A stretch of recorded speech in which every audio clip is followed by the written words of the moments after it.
Tällä videolla mä näytän sulle, miten sä voit hyödyntää tekoälyä vaikkapa koulussa. Tekoäly voi olla todella loistava apuväline, jos sitä osaa käyttää oikein.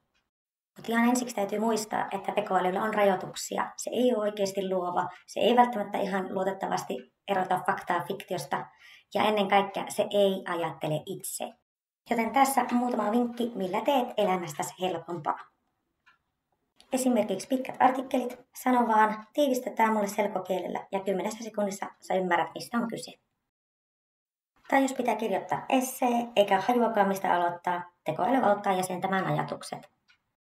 Ja jos joku termi on ihan hebreaa, pyydä selitys kuin opelta. Toimii oikeasti.